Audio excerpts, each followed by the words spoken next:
তো আসসালামু আলাইকুম গাইস, এই যে আমার চাচার বাড়ি ছাদ ঢালা হইতেছে। ঠিক আছে, আমার চাচা অনেক কষ্টের ভিতরে, অনেক ঝড় তুফানের ভিতরে এই বাড়ির কাজটা শুরু করে চালাই যেতেছে। তো আমার কাকা যখন বাড়ির কাজ ধরে তখন আমার কাকা 7 লক্ষ টাকা, শুধু 7 লক্ষ টাকা নিয়ে বাড়ির কাজে স্বপ্ন নেমে গেছে। একটা ছেলে একটা মার স্বপ্ন কিভাবে পূরণ করতে পারে, কতটা জার্নি করতে পারে, সেটা আমার কাকারা না দেখলে বোঝা যেত না। আর এই যে আমার পিছে হচ্ছে এই যে বাড়ি, ঠিক আছে, আমার চাচার আজকে ছাদ ঢালা হইতেছে। ইনশাল্লাহ পুরো বাড়ির রিভিউ আপনারা পাবেন। দেখি বিল্ডিং দেখ অনেকের কাছে অনেক কিছু শুনছি। যে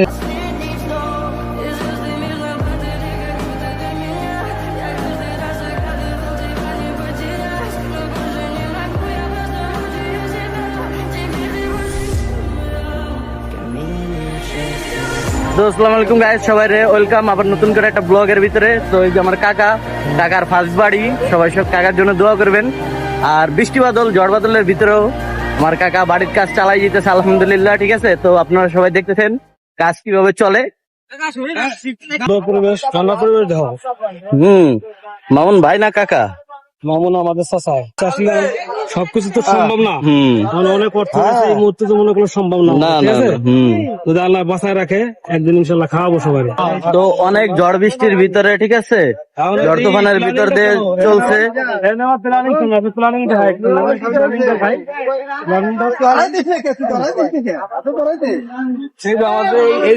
সুন্দর করে একটা লাগাই দিলাম, ঝুমুর রাউতে লাগাই দিলাম, চার সাইডে চারটা, চার সাইডে চমক বেড়ে যাব বাড়ির।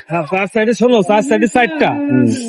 আর মনে করো সাইডে যার মধ্যে থাকলে মাঝখানে ভালো একটা ফ্যান থাকলে, আর মনে করো শোভা টোভা থাকলে পরিবেশটা কেমন হবে? একদম এই ওয়েদারের মতো পরিবেশটা সুন্দর। এই উপরে হবে কি জানো, উপরে হবে তোমার ওই একটা টি টেবিল হবে। টি টেবিল উপরে উপরে উপরে ছাদের উপরে, ছাদের উপরে।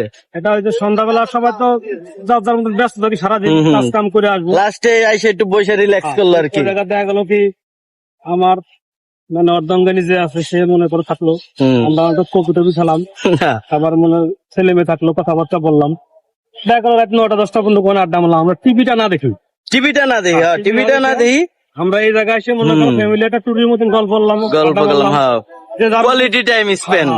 এই জন্য টি টেবিলটা যা করা হবে। তো এইভাবে সাধারণত দেখা যাচ্ছে কি এই সিঁড়ি রুম তো ছোটই হয়, হ্যাঁ হ্যাঁ, কিন্তু আমার প্ল্যানিংটা সামনে দেখাও কি করছি, পয়েন্টের আরো সামনে মনে করো 12 ফুট 13 ফুট সামনে যাবে, মানে ওই যে আমার যে ছোট ঘরটা আছে ফ্রন্ট ভিউ, কাকা ফ্রন্ট ভিউ নিবো এখান থেকে। ওই জায়গা হবে কি, ওই জায়গা হবে কি আমি মনে করো উপরে বসে মনে করো সবারই দেখতে পারবো, কারণ বাট আমার কেউ দেখতে পারবে না।